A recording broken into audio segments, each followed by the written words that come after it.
Yeah, good evening, Nigerians, wherever you are. For someone like me, it's been some time now since you saw my face and you heard my voice, but I'm around and I'm glad to be here today. And from wherever you are, things might look rough, things might be going backward in our own assessment, but I do strongly look forward to seeing a better Nigeria, a greater Nigeria, the Nigeria of our dreams. And that is the whole essence of our coming here every day to discuss, to brainstorm, to rub minds, and to, interact with each other. Tonight, we have a whole lot of interesting topics to discuss. We're going to be discussing about the way the name Peter Obi and anybody who is associated with him is trending all over the world. We are also going to be touching, if time permits us, how it is possible that even if your president is having a meeting with the president of another nation, they could still be dealing with Nigerians in that same nation at the same time, simultaneously. That's to tell you how much value other nations and other leaders have for us in this era of APC and co. And we're also going to be discussing the proper Tinubunomics. You remember the day he said it and they were clapping for him, that the way to go is to strip Nigerians of their buying power and increase the tax nets so that we can be impoverished. They're doing it. So the economy is working for them, even to our detriment. But much more than that, something we're going to be discussing today is the fact that the court has officially declared it and made it official that Irev and the use of Bvas is actually illegal. It does not have any place in law. And I will be surprised if tomorrow someone is not going to be arrested for even demanding to use Bvas or to call on the Irev, as the case may be.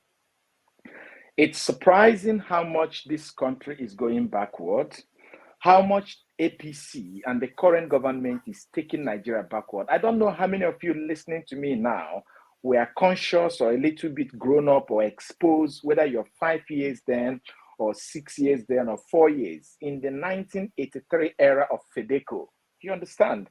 In those days, it's just about a card that is called the voter's card, the registration card. And anybody can stay there, one person, register 1,000 people, and take that, bring the ballot paper in his house, thumbprint all of them, and submit. We thought we have seen it in INEC in the era of Maurice Iwu, but Maurice Iwu is an angel in the era of this INEC. And where the policy of the government and the judiciary has taken us is the worst that I can ever. I ran into a friend sometime this week, and he said to me that there is an adage that when the lawyer himself is corrupt, the system is gone. And I think that is what we're suffering in Nigeria today. The judiciary is the worst. And because the judiciary is the worst, we really, really, really need intervention in our country, because the place we are supposed to run to get a fresh breath of air is actually the place where we're losing it. Of course, you people have heard about what happened in Kano State. It's no longer news. The appeal court has upheld the removal of the sitting governor based on the judgment of the tribunal. The tribunal that said that the only one party was overvoting for one party, and they declared the result. You know what? Ifeoma, could you give me that particular video of what happened in Zamfara? And we can use Zamfara to connect with Kano and use Kano to connect with the former NBA president and what he said about the judiciary. And why it is important for us to listen to the former NBA president is because he said, as an NBA president, he used to sit when they interview people to be hired as judges. So I am not trying to gaslight. I am not trying to just say things that are not founded. I am bringing empirical information. If the former NBA president, this is the second NBA president has spoken now. Olisa Wakoba has spoken extensively as the former NBA president. And this young man who is currently campaigning to become the governor of Edo State, was also a former NBA president and the retired justice of the Supreme Court just before he removed his gown, spoke extensively of the rot in the judiciary. So I can boldly say that we have a very rotten, smelly, stinking judiciary. And what do I expect from Nigeria? Give me that video, please, and let's discuss. Papil in Abuja has declared the March 18 governorship election in Zamfara State inconclusive, which produced Dauda Lawal of the People's Democratic Party as governor. In a unanimous judgment, a three-member panel of justices of the court voided the declaration of Lawal as the winner of the election. Bello Matawale and the All Progressives Congress had faulted the decision of the tribunal, which affirmed the election of Lawal in the March 18 governorship election. Justice Sibyl Nwaka, who read the lead judgment, ordered that a fresh election be conducted at the Maradun local government area of the state and in other areas where elections were either cancelled or did not hold at all. The court held that using Irev information to declare Lawal as governor without polling unit results was unlawful, illegal, and unconstitutional.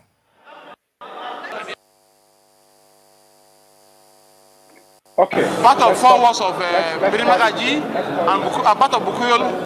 Let's point here. That's all we needed to hear from this video. Did you hear that?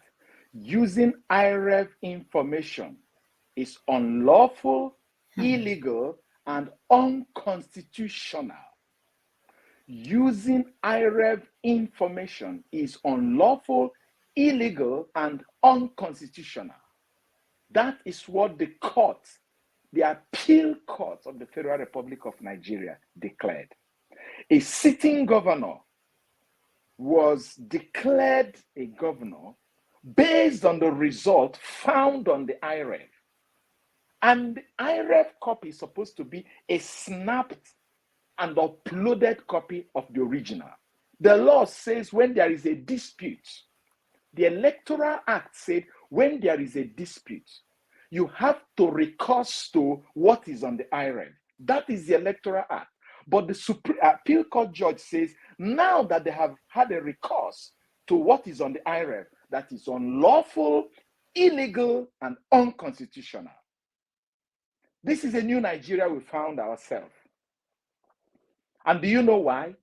The reason is because the Supreme Court, in order to install their choice president, had set the bar high. You know, we may not be happy with this appeal court judge. Can you hear me, please? If you can hear me, can you just wave your hand? Good. We may not be happy with this appeal court judge, but you see, everything they said in this judgment is under what the Supreme Court has upheld.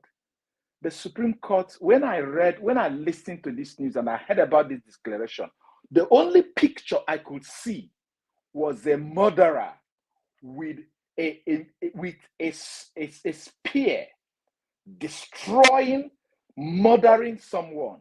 And when I looked closely, it was our judiciary, our Supreme Court, that was murdering a nation called Nigeria. That's the only way. If I'm a cartoonist, that's what I'm going to paint. Nigeria was a nation yearning for fresh breath, looking forward for life. And for some reason, credit to the former President Buhari, even though he didn't want it he didn't want to suffer it. Buhari saw the potency and the power of this new Electoral Act. So he made sure he did not allow it to come in his era. But he wanted to use it to clean whatever negative legacy. You can imagine if this election had ended the way it was intended to end in the mind of Nigerians. And the new government is running now, doing things, revamping the economy, creating jobs, moving the nation forward. Everybody would have been saying, yes, even though Buhari rubbished our economy in the past 8 years, but he left us one legacy. He was able to restore to Nigeria an electoral path that is credible enough that gives Nigerians power and ability to elect who will govern them. But as I always say on this platform, the other APC who want to continue to perpetuate themselves against the intentions of Nigerians hijacked that particular system. And they hijacked the judiciary. And the judiciary with a statement, the Supreme Court with a statement in the case of the presidential elections litigations, where they insist they must install who they desire, kill the law. And because they kill the law, you know what? Tomorrow, we are going to look for our program on the night before the judgment of the appeal court on the presidential election. We are going to revisit it again so that the things I said, maybe about 1 minute of the clip will be played. Because I remember that night before the judgment of the appeal court, which is the court of the first instance in the presidential election, I said that my fear is one thing. Not that if the court says that upheld the election declared in favor of APC and Tinubu as their presidential candidate of the February 25th election, that is not only the presidential election that is going to affect, that it's going to be a seed that will scatter and begin to grow in all the states. You remember that statement? Because the court would have empowered the governorship election petition tribunal and the appeal court going forward, because you can't say anything that will be below what appeal court has said. And that is exactly what they did on that day they delivered the judgment. And that is what has empowered people, the judges, to begin to say all kinds of things. Things like NYSC coming to say the certificate a man is parading, we did not give it to the person. And the court says you gave it to the person and you must accept it that you gave it. That is the Nigeria we have today. Things like INEC graciously declaring results based on the result that is on the Irev. And the court says it is unlawful, it is unconstitutional, it is illegal. That is the new Nigeria we found ourselves because of the Supreme Court and Appeal Court. Things like what happened in Imo State over the weekend, where there is no accreditation, where there is no vote, but over 50,000 votes were churned out. And you know what? The court will uphold that particular election. This is the new Nigeria we found ourselves. The Nigeria of APC era. The Nigeria that does not care. The Nigeria where the judiciary, though they could subtly go against the law, but this time around, they look us in the face, they crucify the law, and they line up their children to take over from them when they are gone. Can you give me that video of the former NBA president? Let's listen to him live, what he said when judges are being recruited. Now, connect it with what Supreme Court Justice Datijo said, and also connect it with the former NBA president, Olisa Abakoba. There is a going that says that by the testimony of 2 or 3, a case is established. Let's play that video, please. Let the nations listen. Very correctly, is that it is a major problem that we are confronted with in Nigeria. And Nigeria is the largest black nation on the earth. And what happens in Nigeria has major implications the world over. And so forgive us for fixating on this problem just for a little bit. Because we think that the IPA, being the global voice of the legal profession, has a role to play in dealing with what I call judiciary capture. Because while I was president, what I found out was that there is a deliberate attempt on the part of the political class in Nigeria to capture the judiciary. And that has very insidious, very, very invidious consequences for the rule of law in Nigeria. And it is deliberate, it is intentional, and it is achieving results for them. And what we find is that, firstly, from the point of view of appointments. As president of the bar, I sat on the interview committee for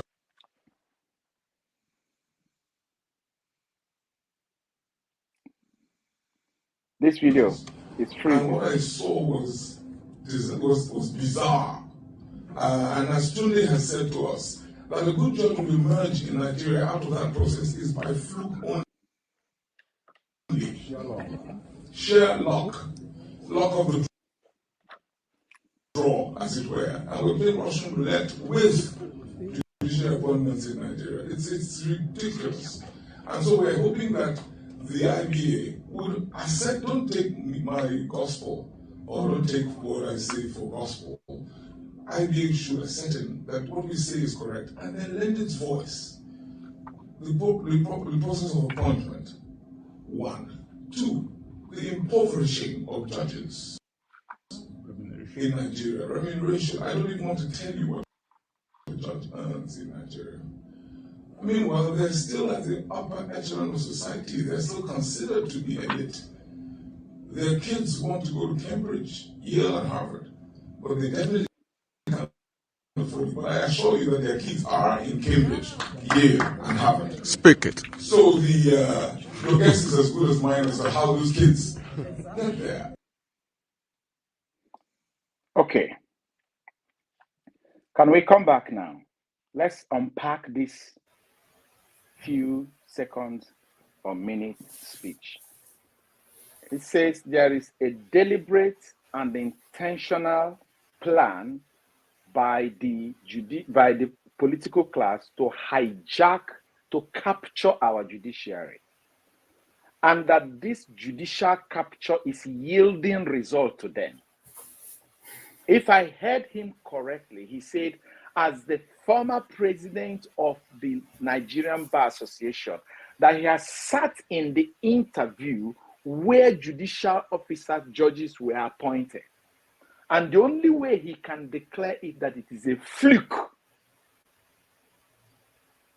And that the only way the judiciary can survive in Nigeria is by sheer luck. That is, when you see the way the judicial officer judges were appointed, you can see that this nation is deliberately programmed to lawlessness, disregard of law. And that it will take sheer luck for us to survive as a nation. What does he mean? Justice Datijo, a retiring justice of the Supreme Court, explained it. He says, the reason is because they don't hire based on merit. They don't hire based on qualification. They hire you as a judge if you are their child or their friend or their mistress. Now, before a judge, Justice Datijo was reading his valedictory speech. He was not speaking offhand. He was reading it, which means he wrote it. Or even if someone wrote it for him, he knows the word he was trying to pronounce. And for him, having sat on the bench until he retired and having been in the ministry of justice for 47 years, he knew that they hire their brothers, their sisters, their relations, their own blood children, and their mistresses. He was not mincing word. Chidiodin Kalo said it, that including this year, the judges that were hired this year in the High Court, one of which was the Chief Justice of the Federation's son, his own blood son. He hired him. He was the representative of Oyo State.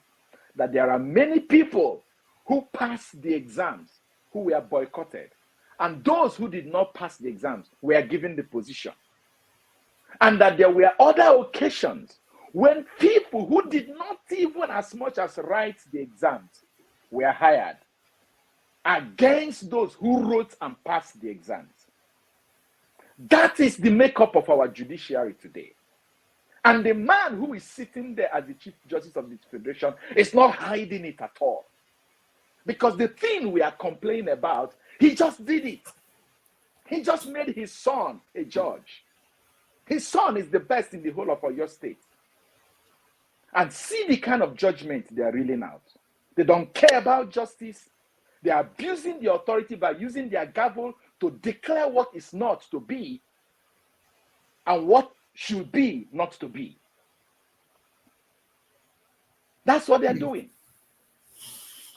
An appeal court judge used his mouth to say, after reading the Electoral Act that the president signed into law from A to Z, the summary is that Irev result is illegal, is unlawful, and unconstitutional. Do you know that when you do something that is illegal, that is unlawful and unconstitutional, you should be arrested?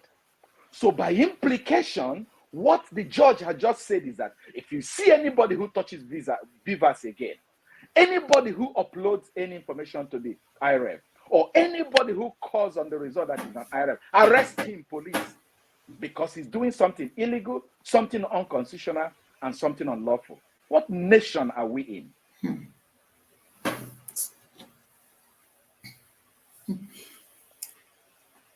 And then again, this guy who just finished talking now says that the pay for the judicial officers are small, but those in the high echelon, they're still able to send their children to Cambridge and to Harvard and to Yale. How do they make the money? Justice Datijo told us there is enough money in the judiciary. We should ask questions to those who are writing the check. Now, Barrister Odisabakoba, SAN, said that when you go to the NJC, it looks like a 5-star hotel. But when you come to the court, even judges are using candle to write their judgment. What nation have we found ourselves? And now, finally, before I leave Zamfara State, this governor they are trying to remove now is the head of the government of the Zamfara State now that has been talking about how the former governor was using the people's money to sponsor terrorism. That's why they want to remove him. Because he's exposing what the former governor of APC did. They want to use the judiciary to remove him. Remember the guy from Adamawa State that said that because he fought against same religion ticket, that he was one of those people earmarked to be removed. And they will use the instrumentality of the judiciary. Who? It means that if the judiciary is now an instrument, it means that the executive and the legislature, which is the politicians, are the people who use the instrument. The judiciary have reduced themselves to instrument. No wonder the judgment we are getting today is technicality.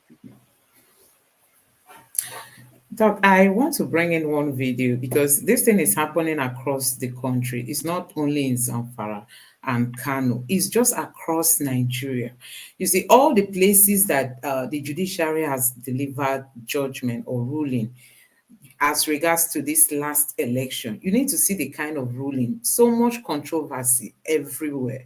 Honestly, there was a country called Nigeria. We don't have a country at the moment because we were looking at the judiciary as the only governmental body that can help to rescue Nigeria. But now they've teamed up with the ruling party. They've teamed up with the politician. And the masses are like asking, who do we run to? Somebody was talking today. He said, if you want to win an election in Nigeria, just be a friend to the INEC chairman. Once you are a part of him or you have something to do with him, even if you are not popular, you end up winning. And when you go to the court, especially if you belong to this ruling party, you will be affirmed. Your victory will be affirmed, even if you got it from anyhow, grab it, snatch it, run with it, you will still be allowed to rule. So we don't even have a system called electoral system. We don't have elections in Nigeria. And one keeps wondering, which way, where are we heading to, Nigerians? Where if we cannot come out to exercise these rights that the Constitution gives us, to choose our own leaders who we think, can serve us better. Look at what happened in Liberia today. A sitting president was ousted. Can that happen in Nigeria? It can never. Despite the fact that they ran neck and neck, as in the competition was really tough. They were having almost the same margin. But you can see that at the end of the day, even the European nation and other observers, they were saying that the election was peaceful. It was peaceful. That's just it. Look at the last elections that we had, the governorship, and everywhere was on fire because we were just conducting election in 3 different states, just 3. INEC couldn't manage it. Security agents couldn't manage it. You know, the whole thing just escalated. Nothing was brought under control. That's the kind of country we have. We had a country called Nigeria. As at the moment, we don't have a nation. And that is just what, like I've always said, we have to start discussing because they are already strategizing for 2027. This is just, they just want to take over these states from the PDP and make them APC. Don't forget that of Plateau State, an APC member was seen boasting that they are going to remove the governor of Plateau State. So you can imagine if they take Kano, they take Zamfara, they take Kano, they take Plateau, they must have taken all the states. Maybe it's only the southeast that may be a bit difficult for them. But do you know we have more population in the north? They must have taken most of these northern states from the PDP using the judiciary. So there was a country called Nigeria. As at the moment, I must say we don't have a nation. We don't. And under the leadership of the current president, I just wonder the kind of Nigeria we are going to have going forward because they are just desperate to have like a one-party country. Let it just be APC everywhere so that they will be able to secure their victory in 2027. Don't forget that it appears Atiku wants to come back again. Atiku was saying that this was the last election was going to be his last attempt to run. But from the look of things, because I listened to Mr. Dane Bwala, a lawyer who speaks for him, he was saying that if Atiku is not on the ballot, count me out of the PDP. He's already criticizing some of the PDP members who are dancing to the tune of the APC because it appears they are feeling that the PDP is not really strong enough. So some of them, from the look of things, they want to like jump over to the APC. So they are going close to this government and he is criticizing them, but he's saying that he's standing with Atiku. But he will finally leave the PDP should Atiku not be given the opportunity to run in 2027. So the whole system is messed up. You ask me why these old men want to come into power. I don't know, because they have no clue on how to handle the issues in Nigeria. Look at this government coming in, the Naira is sliding, everything is just going wrong in Nigeria. And up to today, they are not implementing, there's nothing, no step in place to take care of all these things. And people have been shouting. When you go to the social media, people are like reminding them that they didn't come for debate. There was no discussion on the economy during the campaign. They didn't come for, they didn't meet with the people. Like Peter Obi will hold town hall meetings and, meet with students, meet with business people, speak to them, tell them what he's going to do and how he's going to do it. And currently, they are looking for ideas from people like Peter Obi. So let me just play this video because this guy is just saying his own mind and what he's saying makes a whole lot of sense. And I want us to just... 2023 elections and the fireworks in the Supreme Court. Of course, I am armed with the new jurisprudence of election in Nigeria, which the Supreme Court has laid to rest by reconfiguring democracy. And with that landmark judgment, election in Nigeria now means INEC. So if you want to contest election in Nigeria, you have to lobby INEC, you have to go to INEC. That's a decision of the Supreme Court. That INEC, even if they make bylaws regulating election, that they are at will to jettison it even at midnight and declare anybody, and you cannot hold them accountable. So I think politicians should learn this judgment. They should study the judgment and understood that there is a radical departure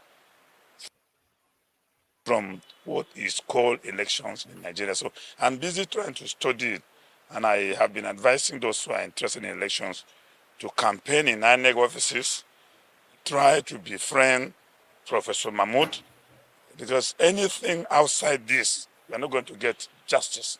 Justice is more or less an enemy in Nigeria.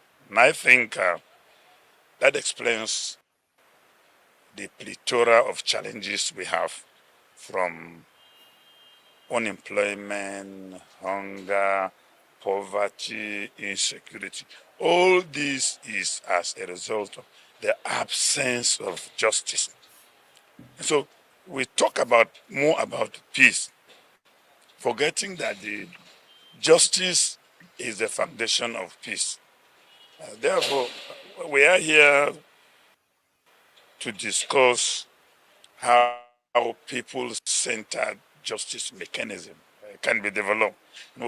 So, Doc, let me end it at this point. Yeah. I don't know what you have to Yes. say so that we go to the other That's topics. I was just making my notes.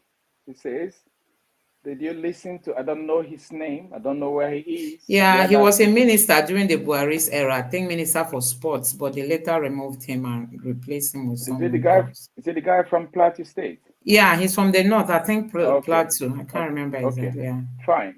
Whoever he is, he says that the Supreme Court has reconfigured, a reconfiguring of democracy. And the consequence of this reconfiguration of democracy by the Supreme Court is that if now you want to win election, you have to go and do what? Lobby INEC. INEC. Campaign in INEC office. Make friends with the INEC chairman, whom in this current dispensation is Mahmood. He said that this is a current departure from what is called election. This is a radical departure from what is called election. The former NBA president called it, this is a consequence of judicial capture. Judicial capture. Okay? So there is nothing to say. That is what we've been saying. That's what we've been talking about. I think the title of this our show tonight should actually be "It is official." The use of Irev is as how did the judge say it? Use of Irev information is unlawful, illegal, and unconstitutional. You risk being jailed by referring to those lawfully signed paths to electoral integrity, because the President of the Federal Republic of Nigeria signed it into law. However, the judges have now reconfigured it according to this gentleman here. Reconfigured it and say what is legal, what is constitutional today is nothing else other than the favor that INEC can extend to you. If you miss INEC's favor, you are breaking the law. Nigeria, that is it. That's the nation we found ourselves today. It's a state capture. It's judicial capture. Yes, Doc. So we move over to the economy. Things are not looking good at the moment. During the day, I streamed a video here showcasing Aisha Yusuf, where she was like lambasting those seeking for Peter Obi's idea. They were like, she was like they shouldn't dare call Peter Obi. And even before now, some people have been like canvassing that this current government should invite people like Peter Obi to also give them, ideas on how to do some of the things they are supposed to be doing in order to stabilize our economy. But this government, they don't know what they are doing. When you look at the way things are going, they are just after where do we get the money? Where do we get the money? Nobody is even talking of, the leakages we have in Nigeria. We have so much leakages that no matter what they borrow now, it will make no sense. The effects will not be felt by the Nigerian people. It will just be, you will just hear that they got this money, but you will not see it, reflecting on our economy and the way we live our lives. So people are like asking that they should look for other people's idea. They shouldn't just depend on their own idea, because for how long now that they came into power, how many months have gone, there is still no structure in place. And don't forget, during one of the interview, not really an interview, I think the sitting president spoke one time and said he's not going to share his ideas so that they don't steal it. So, but we've not seen those ideas, come to play since he took over power. And it's a bit worrisome, the state of things in Nigeria. So I'm going to quickly play this video, Doc, before I bring you in to share your thoughts, where this man is saying that they shouldn't be ashamed. They should go out and look for people who can come to help them out. So just take a look at this video. And just trying to add, additional things. But I believe the most important thing government has to do is to look inward and say, what can we do? Let them call some Nigerians. Let them stop thinking they know it all. Let them call some Nigerians. Nothing is wrong with that. Nothing is wrong with calling some Nigerians and say, what do you think? How do we solve this problem? Right. Paul, let's bring you back in here. I mean, Mr. Weber is saying, look, it's really not about those. He thinks the issue of buying vehicles and all of that, they are money.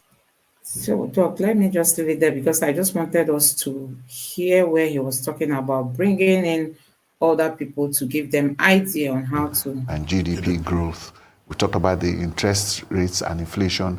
Real rates are negative. If your rates are not negative, your money will start chasing foreign exchange and your dollar rates will go up. So what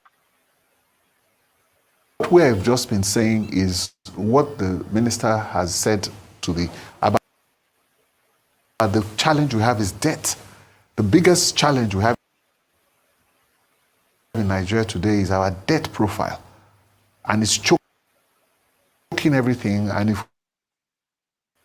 we're not careful, it's going to make monetary policy irrelevant.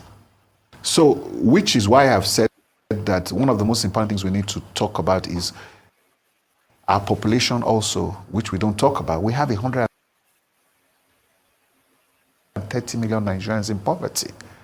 We have become a sachet economy. Even luxury drinks, Chelsea dry gin was the first to go sachets. Hennessy VSOP is now doing sachets.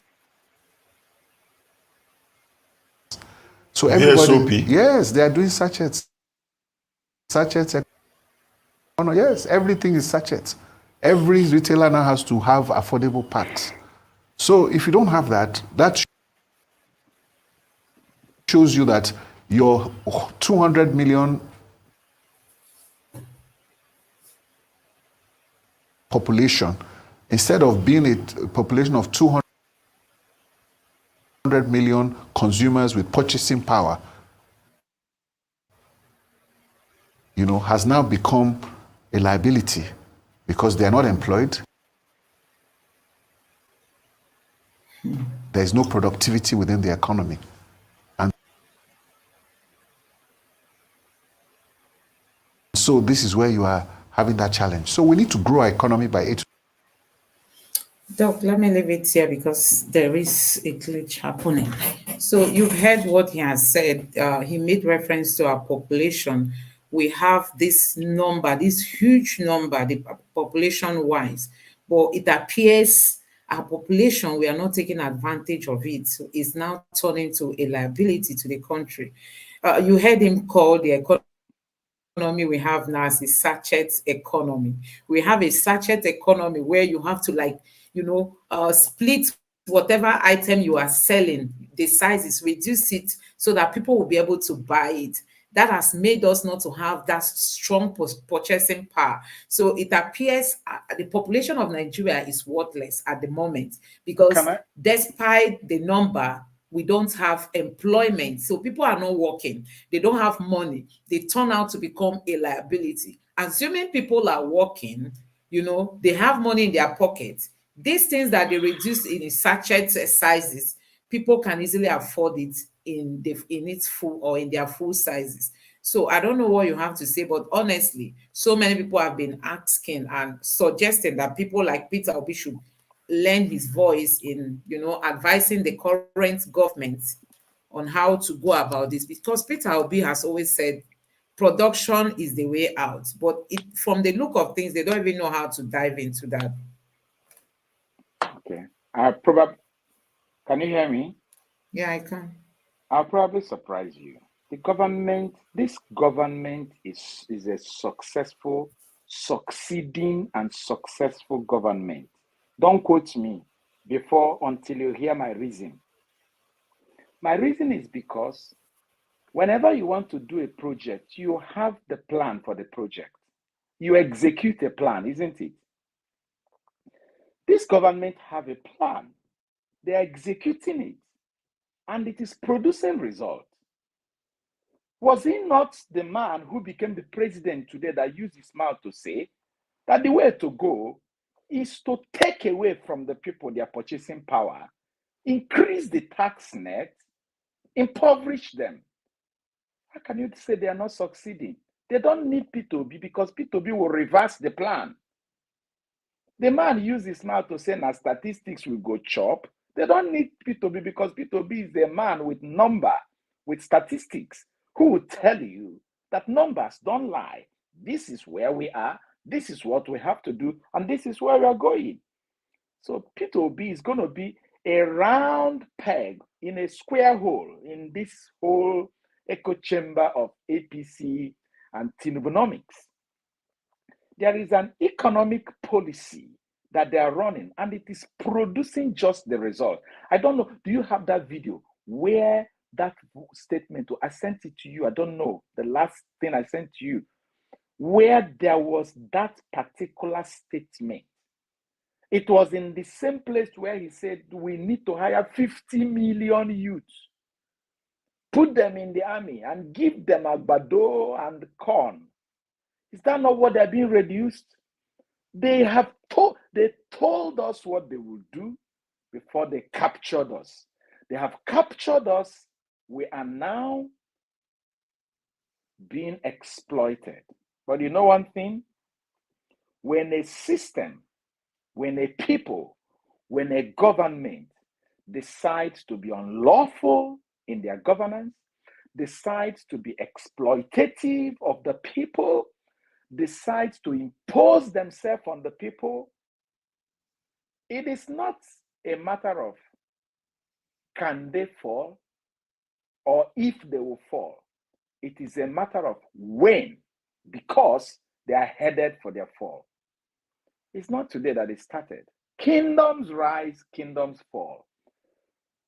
As a Christian, my Bible tells me that it's only righteous governance, righteous act, and righteousness that sustains a system.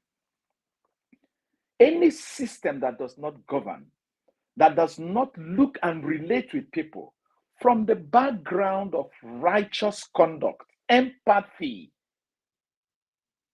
is bound. It's not a matter of if, but a matter of when will they collapse.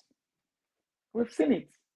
They've come, they've gone. But like they say, history repeats itself, but men are quick to forget history.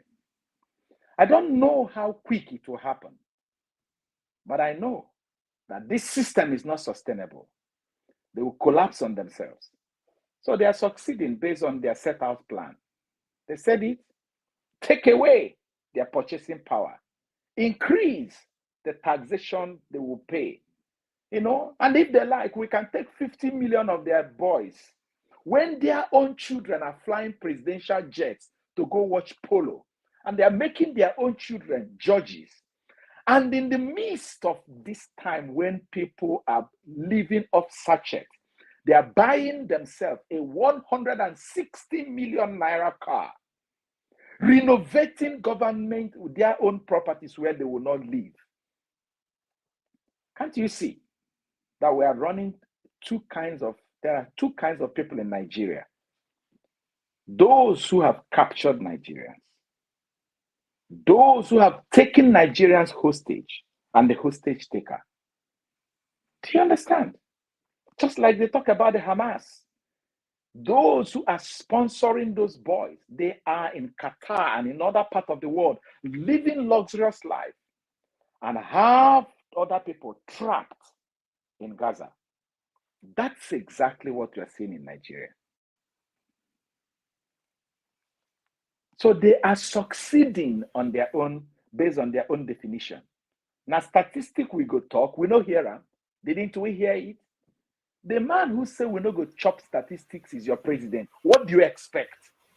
You expect information-based analysis? You expect economic policies that is guided by research and development or research? No. And you're asking a processed, organized, forward-thinking man. I beg, show me that video where that woman again was saying that her picture is trending all over Malawi just because she contacted Peter Obi. I don't know if you have it. I don't know if you have that. I don't have it here, Doc. No problem. It's trending. Every Nigerians know that. Yes. Every Nigerians know that.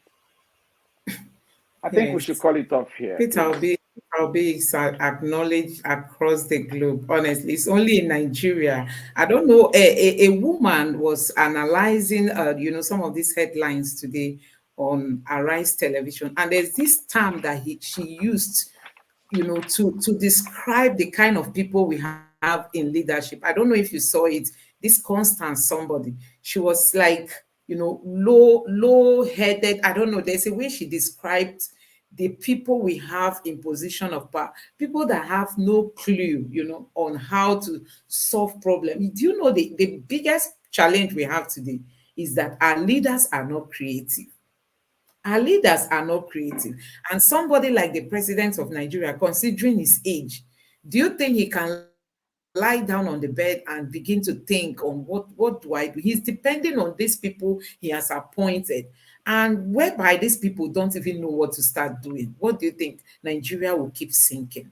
So let me just end this program with this Peter Obi's video, just a short clip, and please just bear with us. We'll soon be done for tonight. Just a short clip, and we call it diaspora remittances than Nigeria. Because if you go around now, they've invested in education, they invested in anything. In the Egypt HDI in the next 1 or 2 years will be high. Nigeria is still low. We started with them in year 2000, low. They've now gone to medium and now moving to high. Everybody we've met, Ghana was low, they now moved to medium. Bangladesh have moved to medium. Everybody, we are the only people who are stuck in low. And we are now receding in low. Because nobody cares. My plea to you this evening is, please, do not bequeath your grandchildren anarchy. That's where we're going. It's not about the election. It's not about who will be the next president. No, it's not about who will be able to be in position to be using siren. It's not about who will be able to share. There's nothing to share again. It's finished. We need wealth creators. Now, we need somebody that can create wealth. Everything that is left in that pot is gone. It is not a time for rascality. It is not a time for careless talk. We need somebody that can understand how to build an intangible and tangible assets of a nation building. Who has connection globally that can stand and speak to colleagues and plead with them to come and save Nigeria. Or who would be refugees. None of you can wash plates outside here. None of you can sweep anything. Your drivers can. Imagine what it is now if you live here and you get to another country and the only job left is to wash plates. How can you do it? You cannot. You want to go in peace. Most of you at the departure lunch, you want to go in peace. You don't want to go. Yes, that is Peter Obi speaking. This clip is short. Honestly, when listening to this man, you will enjoy his words of wisdom. This is leadership. Leadership in action. And what baffles me is some of these elder statements. when they listen to all these things, still some of them will be easily influenced. When they are given money, no doubt they keep the people poor so that they can easily manipulate them. Okay. I don't know. This is my take. He made this statement to the board of trustees of People's Democratic Party when he was pitching himself to be the candidate of the party. Yet, they rejected him.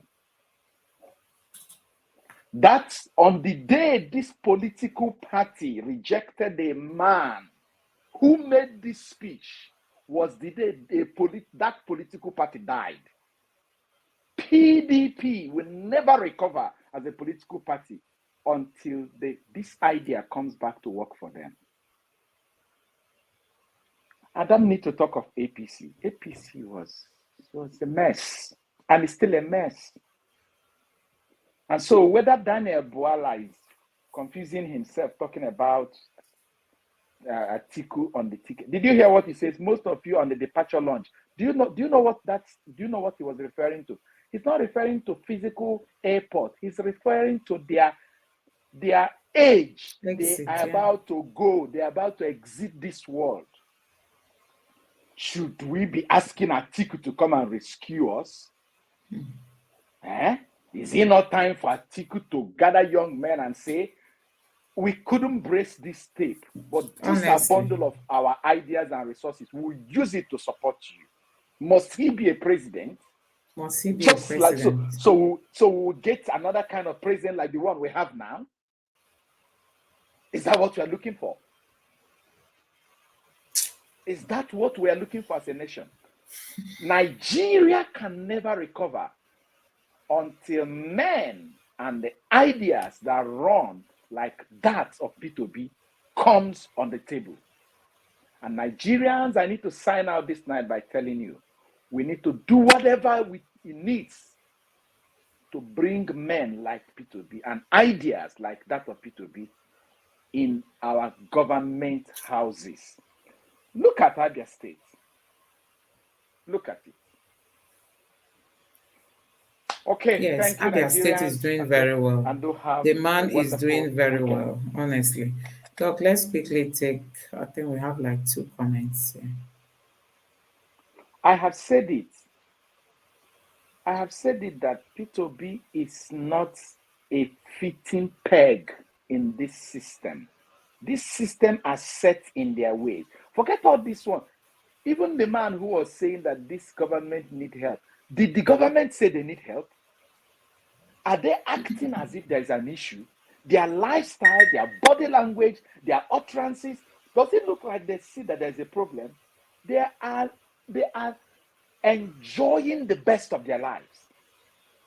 When a retiring justice of the Supreme Court complained, did you hear them say anything? Even the Judiciary, did they even challenge him? When our president was in Saudi Arabia and they returned our citizens, did you hear anything from him? It was Onyama, the owner of the aircraft, that is talking. What has the owner of aircraft even got to do with the policy of immigration? Is he the spokesperson of the Minister of External Affairs? Is he the ambassador of Nigeria to the Kingdom of the Saudi Arabia? Our president was in that country when they returned our citizens. They don't need P2B because P2B is like saying, I can see this medicine. It cures malaria.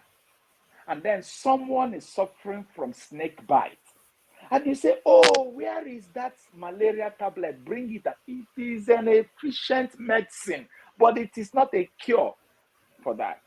These people have intentional policy they're executing.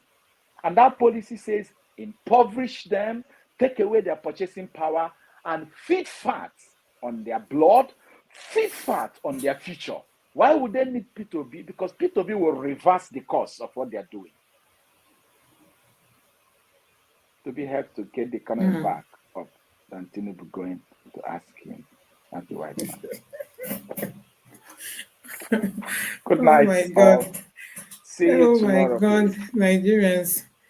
We really appreciate you people for joining us. Okay, this person is still okay. Thank you very much.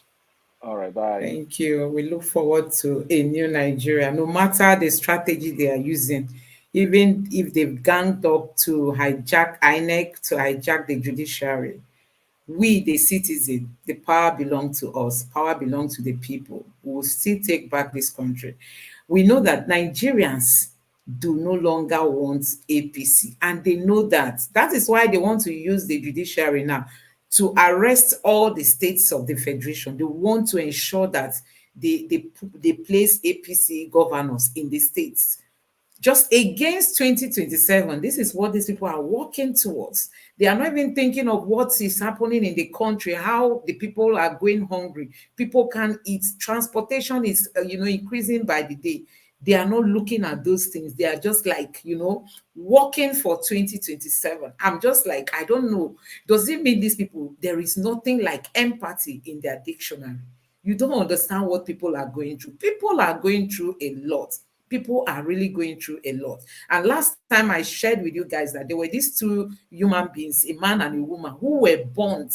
I think that was in Anambra State, because they stole something and they were burnt, as in you could see them before they lit fire on them. So that is the nation we are in.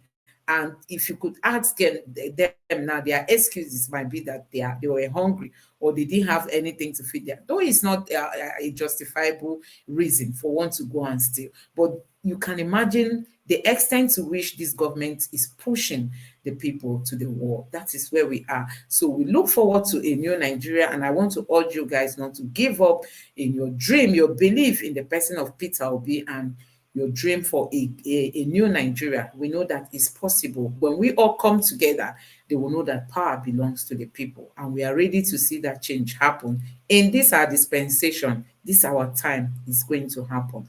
So guys, I want to really appreciate you all for joining us tonight. Thank you very much. Your presence is not taken for granted. Thank you. I want to ask you to give this video a like so that YouTube can recommend it to others to watch. Thank you very much for that support, and don't forget to subscribe to the channel and also turn on the notification bell for future updates. And like I always tell you people, if you don't mind, you can always buy us a coffee by clicking on the sticker there, the super chat, the super sticker. Thank you very much for your presence, and let's meet again tomorrow. Good night. God bless you. Bye.